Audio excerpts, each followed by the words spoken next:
di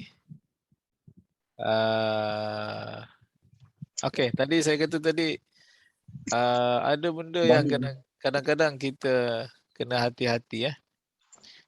Kita kena ada kemahiran untuk sama ada nak depankan, belakangkan tu. Sebab kalau kita tak buat begitu, nanti seolah-olah ada dua watak di situ. Kita akan terjemah ya'idukum, dia janji kepada kamu. Rabbukum, Tuhan kamu. Okey.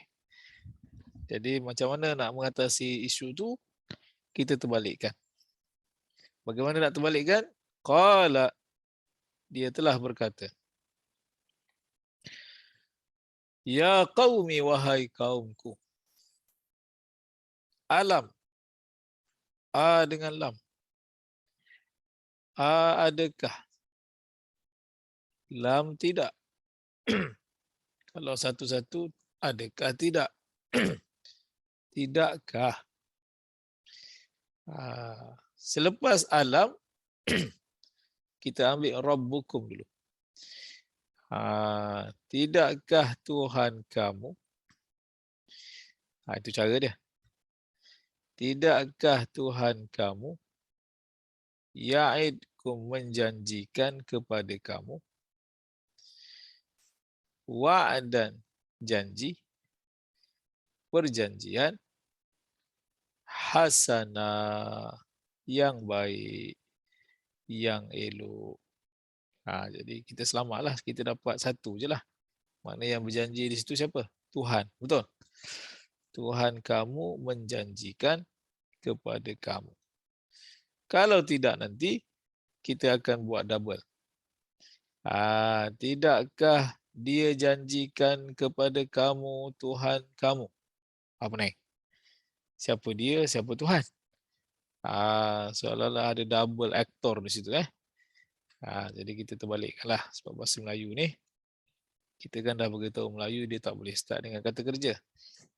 Jadi untuk menyelamatkan, kita ambil Tuhan dulu.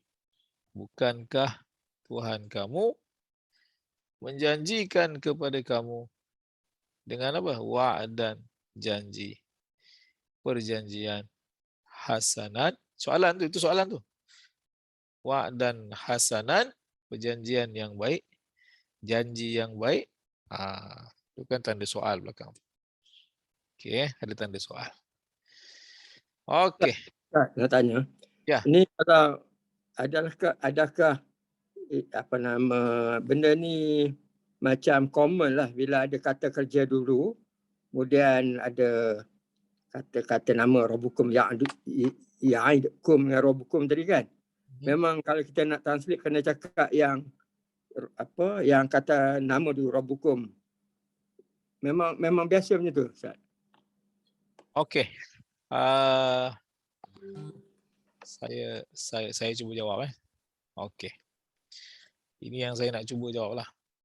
Pertama, kalau secara prinsipal bahasa, memang tak boleh. Bahasa Melayu kita tidak boleh menerima predikat depan. Bahasa Melayu kalau masih ingatlah, kita hanya ada subjek, predikat. Maknanya subjek ni biasanya dia kata nama lah, betul? Maknanya Muhammad makan nasi. Kita tak boleh sebut makan nasi dulu. Okey, itu subjek depan. Sekolah itu besar. Itu yang jadi Bangla tu. Besar itu sekolah. Itu sekolah besar. Kita pun cakap, macam mana dia cakap ni? Mungkin bahasa dia boleh. Kita yang kata dia ni cakap terbalik-terbalik. Jadi kes yang sama dengan Arab. Okey, soalannya. Ada timbul satu persoalan.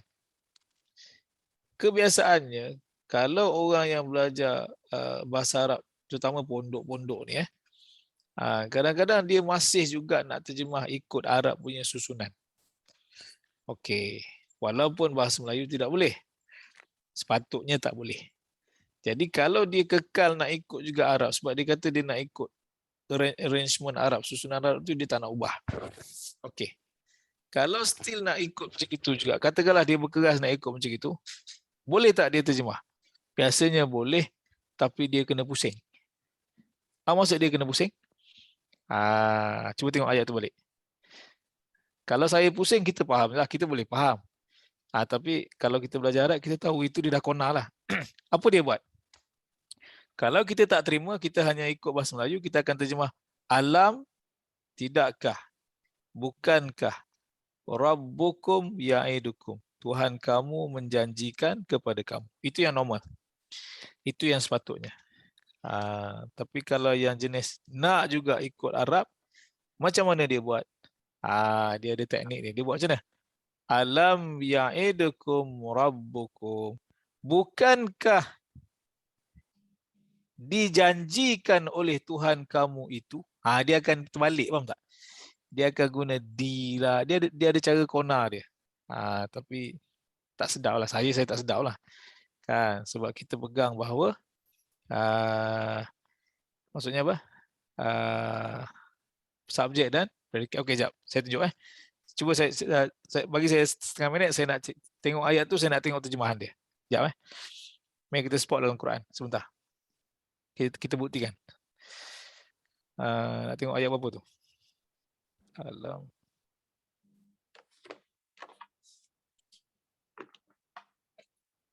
Okey. Sebentar. Okey. Ya. Cuba tengok. Surah 20 ayat 86. Surah Taha. Okey, cuba tengok Cuba tengok skrin. Cuba tengok skrin kita.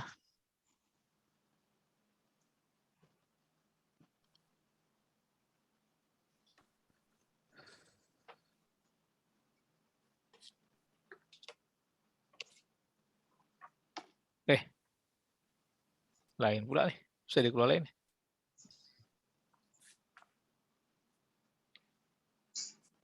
Sebentar. Bukan dia ni. 86. 80. Pergi 26. Kenapa?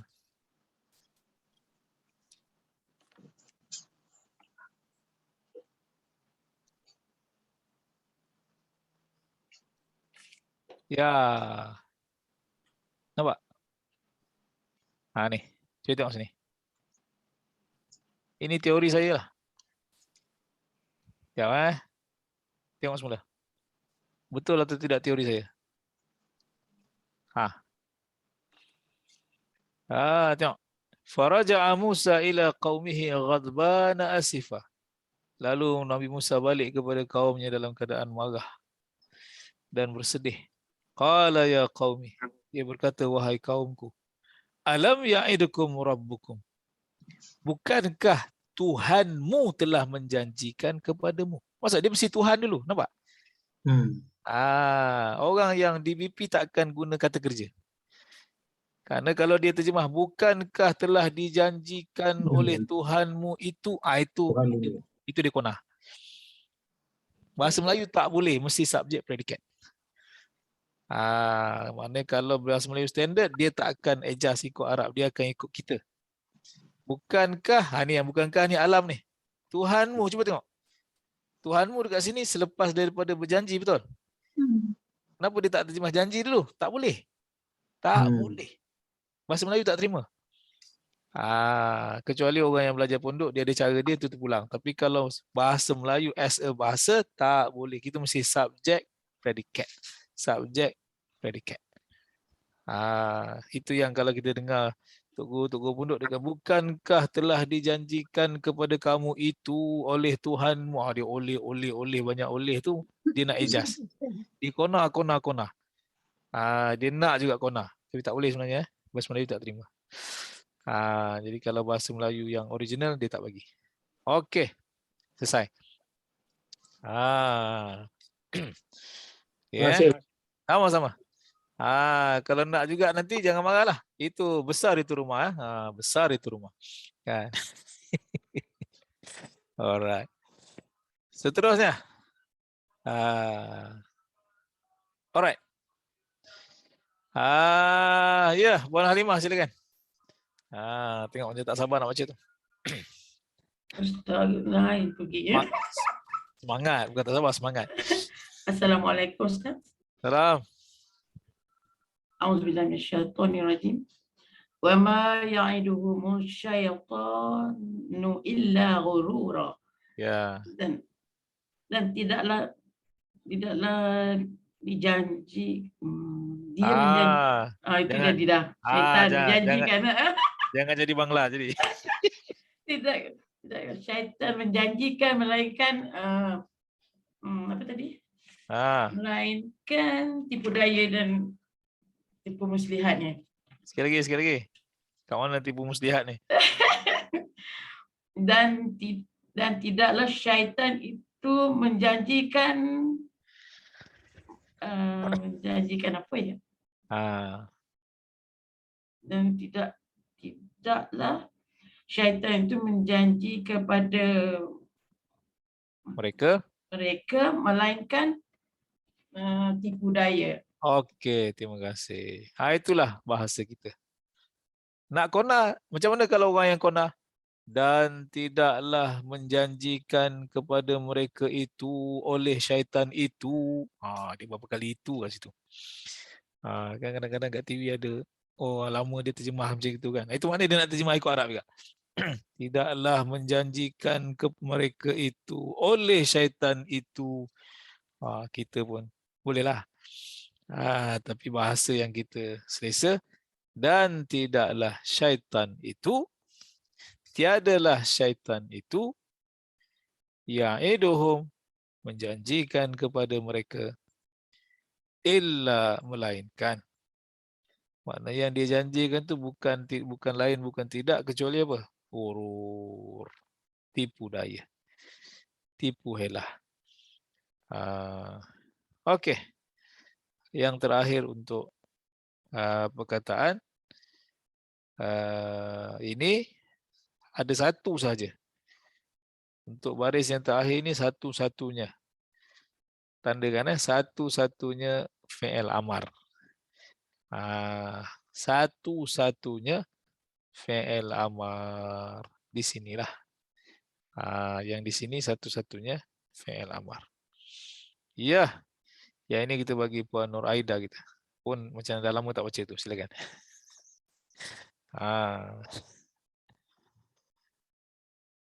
Banyak kali tak hadir ni Ustaz. Tak apa. Sebab tu kita bagi special. Wasyarikhum fil amwali wal auladi wa'idhum. Wasyarikhum serta ilah. Ya. Di dalam amwali, hadis itu harta. Ya. Wal auladi, anak-anak, wa'idhum. Serta ilah dalam harta anak-anak menjanjikan. Dan dan idhum, janji. Serta ilah dalam harta anak-anak dan janji. Apa ya Ustaz? Serta ilah dalam harta. Hum apa hum? Hum mereka. Kalau madi dia telah berjanji, arahan dia apa? Mereka telah. No. Contoh. Kalau past tense dia telah makan, arahannya makanlah. Kalau past tense-nya telah berjanji, arahannya? Janjilah. Janjilah itu. Okey. Terima kasih. Okey. Ini cerita tentang syaitan ni sebenarnya. Wasyarikhum. Ini pun fi'il amar juga. Tapi untuk kata kerja yang lebih daripada 3 huruf. Wasyarik, dan engkau jadilah sekutu mereka. Ini daripada asal perkataan sekutu ni, syarikat. Engkau joinlah mereka. Join venture lah dengan mereka. Jadi share partner dengan mereka. Mana syaitan ni dia share dengan kita dalam urusan apa? Fil amwali wal aulad, dalam harta dan anak-anak. Maknanya dia akan apa? dia akan melakukan tipu daya di situ. Satu lagi dia suruh apa? Wa'idhum, dan engkau janjikanlah kepada mereka. Buatlah janji-janji yang palsu, janji-janji yang biasa syaitan buat tu. Itulah ceritanya. Tapi nak tahu sebenarnya kena baca ayat tu secara penuh lah. Ini kita ambil petikan saja. Okey, alhamdulillah selesailah kita dengan wa'ada ya'idu id. Jadi tak ada dalam Quran fi'il nahi dia lah. Okey, jadi kita dah selesai sakit yang pertama, iaitulah misal. Kita nak teruskan sedikit lagi dengan sakit yang kedua. Yang menariknya sakit yang kedua berada di muka surat yang pertama. Maknanya kita tak baca muka surat pertama dulu. Betul? Sebab muka surat pertama tu dalam susunan fi'il sakit, dia berada di hierarki yang, di ranking yang kedua. Betul kan? Muka surat pertama belum baca, betul? Ke dah baca dah? Betul. Belum. Kalau dulu kita dah baca sebenarnya, tapi dulu kalau masih ingat, yang kita baca adalah qala, telah berkata. Saudara dia jugalah. Tapi kali ini kita ambil saudara dia yang satu lagi, apa dia? Qamah, telah bangun. Telah berdiri. Telah bangun pun boleh. Telah berdiri pun boleh. Sebab itu masdarnya yang kita pakai mana? Qiyamul lail. Yang kita kata qiyam tu. Itulah dia. Ataupun kalau minat hadiri, contohnya apa? Majlis-majlis Maulid Nabi. Ataupun program-program yang Habib-Habib buat tu. Nanti dia ada satu, dia panggil apa? Mahal al-qiyam. Mahal qiyam tu apa? Lepas dia baca rawi-rawi itu dah baca, marawi, dibak dah baca, tiba-tiba nanti apa? Sallallahu ala Muhammad. Mahal tu apa? Mahal tu maksudnya station. Station untuk bangun. Nanti ramai bangun lah. Selawat. Semua bangun zaman saya kecil-kecil dulu bukan bangun saja tu. Akan ada hulu balang yang mengedarkan bunga rampai. Teng. Seorang sikit dia bagi bunga rampai. Lepas tu dah ada yang tabur duit siling pula. Melompat budak-budak kerja, gula-gula duit siling semua ada. Okey. Tu cerita lama lah. Jadinya qama yaqumu fi'il mudhari'. Kum amar. Kum saja. Asalnya qaf waw mim. Kita buang waw tu. Nanti kita kembalikan semula waw tu pada anti, pada antuma, pada antum. Kumu, kumi, panjang. Tapi dekat anta waw tu kita apa? Kita tangguhkan dulu. Alright. La takum. Jangan bangun. Jangan berdiri. Kemudian kita ada perkataan kaslan. Kaslan ni apa? Pemalas. Orang yang malas. Jamak dia kusala. Di dalam Quran dia ceritakan apa? Di antara tanda orang munafik itu, kalau dia semayangnya malas. Allah. Dia semayang juga, tapi dia semayang dalam keadaan apa? Aduh. Mulalah semua ada. Okey. Lepas tu malas riak pula tu. Allah. Fikir lengkap kalau dia buat betul-betul cantik, riak puas hati juga. Ini adalah pemalas riak pula tu Okey. Kemudian ghasala yaghsilu, basuh, membasuh. Ini fi'il madhi dan mudhari' lah. Kemudian kita ada perkataan mujrim. Kalau seorang mujrim. Kalau ramai mujrimin, mujrimun, orang-orang yang berdosa, orang-orang yang bersalah. Okey. Cuba lihat muka surat yang kedua. Untuk muka surat yang kedua, saya skip baris yang pertama tu, ayat tu pendek sangat, tak faham. Kita terus baris yang kedua. Kita terus saja baris yang kedua. Ya, Puan Siti silakan. Okey. Mikrofonnya.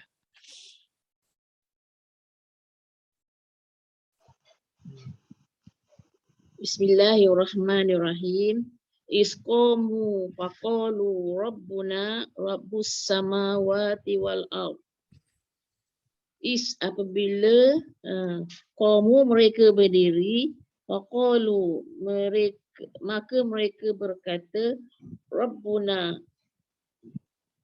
Tuhan kami, wahai Tuhan kami, Rabbus samawati wal ard, Tuhan di langit dan di bumi. Okey. Is tatkala. Ketika mana kamu mereka berdiri.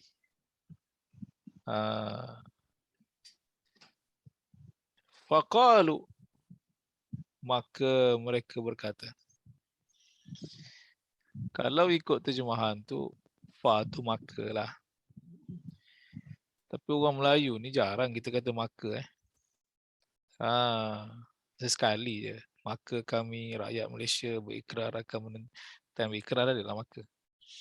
Jadi kalau Melayu biasanya kita terjemah lalu. Lalu mereka berkata. Lalu mereka mengatakan Rabbuna Tuhan kami. Siapakah Tuhan kami itu? Tuhan kami adalah Rabbu Tuhan as-samawati, langit-langit, wal ard, dan bumi. Tuhan langit-langit dan bumi. Okey. Baris seterusnya. Ya. Dr. Gaya silakan.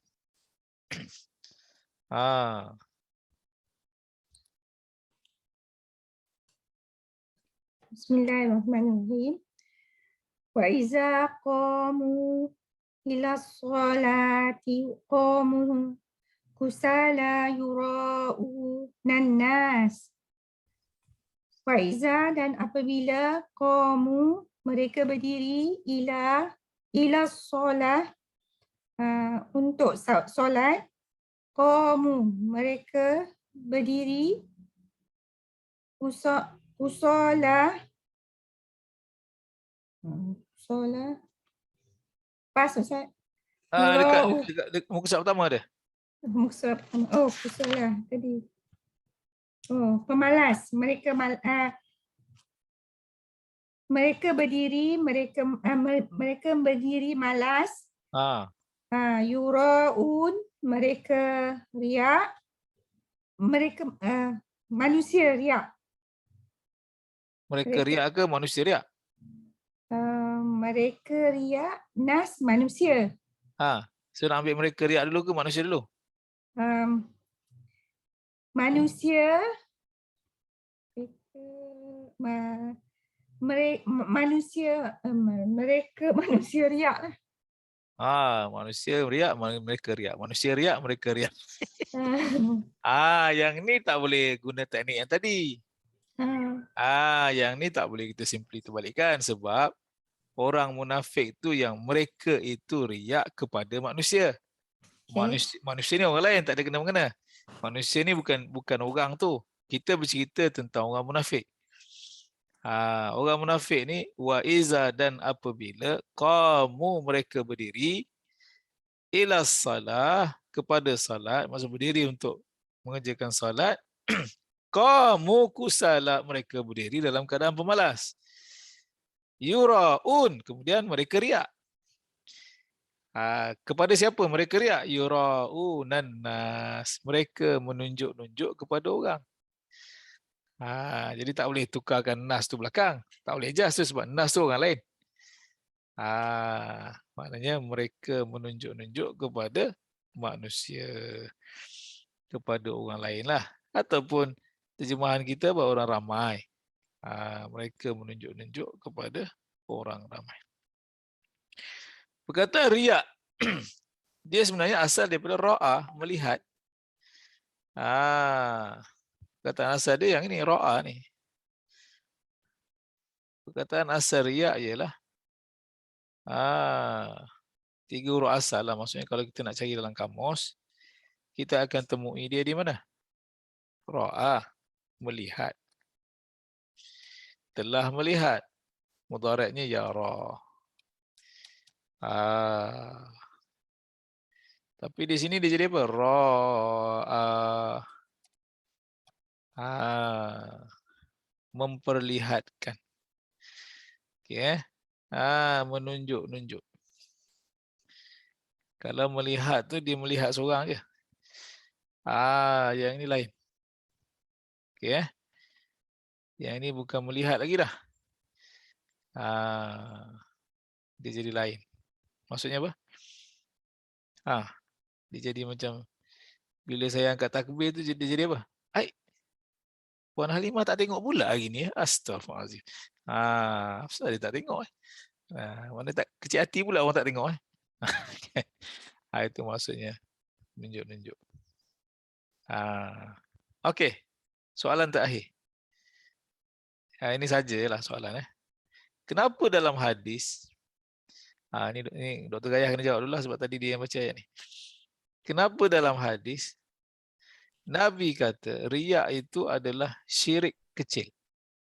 Dia termasuk syirik, tapi syirik yang kecil. Dia bukan syirik yang besar tu. Tapi dia part of syirik. Kenapa Nabi kata syirkul asghar? Riya itu ialah syirik kecil. Silakan. Betul. Dari fikiran saya lah. Dia bukan syirik kepada Allah. Dia syirik sesama. Dia buat menunjuk-nunjuk kepada manusia. Okey. Jadi di mana syiriknya tu? Syirik dia menunjuk-nunjuk lah. Syirik dia menunjuk-nunjuk lah. Okey. Itulah pada pendapatan saya yang pertama. Pendapatan. Ada duit. Puan Halimah silakan. Macam mana Nabi boleh sebut syirik pula kat situ? Kat mana syiriknya tu? Ya, kita minta ahli panel kita yang kedua, Ustazah Halimah untuk memberikan jawapannya. Mikrofon. Tertutup pula mikrofon ini. Tak perasan. Ustaz tanya yang syirik, yang syirik yang tak nampak tapi ialah benda ni tak nampak tapi seolah-olah ialah syirik yang biasa tu, orang sihir-sihir tu syirik lah. Tapi yang ini syirik ni tidak macam seolah memang tak nampak tapi Ustaz macam ni tak terjemah tak faham. Nak menterjemahkan syirik dia ni. Macam mana tu? Ni kalau tak jawab ni tak habis lah. Okeylah, habislah Ustaz. Ya. Macam ni syirik ni maknanya dari pandangan dari pandangan Allah lah. Kita memang sebenarnya kita cakap menunjuk-nunjuknya sesama manusia kan. Tapi dari segi pandangan Allah memang benda ni berdosa, kira berdosa kecil tapi berdosa lah yang di antara dosa-dosa yang Okey. Tidak ikhlas. Okey, terus yang lain. Ya. Tidak ikhlas bukan kerana Allah. Okey. Betul. Selalu kita buat apa-apa kerana Allah, tapi yang ini dia buat kerana manusia. Okey. Itulah syirik dia. Syirik kecil. Ya. Terima kasih. Jadi alhamdulillah kita dah dapat jawapan tu ya. Jadi dia bukan syirik yang sebenar tu. Kalau syirik yang sebenar tadi tu memang kita menyekutukan Allah secara direct lah. Yang ini macam Tuan Haji Tajuddin dan Qasmah beritahu. Contohnya apa? Sembahyang saya contohnya lah sembahyang yang saya buat tu sepatutnya 100% lillahi ta'ala. Betul? Maknanya niat saya mestilah lillahi ta'ala 100%, betul? Tiba-tiba saya pecah kongsi kat situ. Maksud saya pecah kongsi, 40% saham daripada 100 tu saya bagi kepada bakal bapak mertua. Nak tunjuk semayang ni, semayang bapak mertua nak tengok ni, menantu nak semayang ni, mesti dia tengok kan. Jadi seolah-olah dia bukan lagi 100% pergi kepada Allah Subhanahu Wa Taala, tapi share tu dah pecah. Jadi maksudnya macam secara halus bukan lagi 100% niat kita itu lillahi ta'ala. Kita macam bagi sikit pada makhluk seolah menyengutukan di situ. Disyarikatkan pula. Itu maksudnya lah syirik kecil. Tapi kena hati-hati jugalah walaupun dia kecil. Okey. Jadi ya.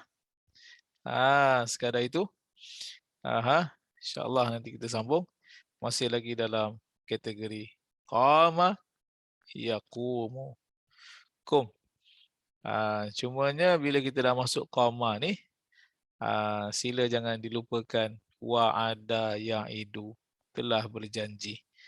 Dan juga sebelum ini kita ada radda yaruddu, tolak pun boleh, reject pun boleh, kembalikan pun boleh. Okey. So insyaAllah nanti kita sambung. Bismillahirrahmanirrahim. Alhamdulillahirabbil alamin. Salatu wassalamu ala asyrafil mursalin wa ala alihi wa sahbihi ajma'in. Allahumma anfa'na bima 'allamtana wa 'allimna ma yanfa'una. Sallallahu ala sayyidina Muhammad wa ala alihi wa sahbihi wasallam. Walhamdulillahirabbil alamin. Assalamualaikum warahmatullahi wabarakatuh. Terima kasih Ustaz. Terima kasih Ustaz. Terima kasih Ustaz. Terima kasih kawan-kawan semua. Jumpa lagi insyaAllah Ustaz.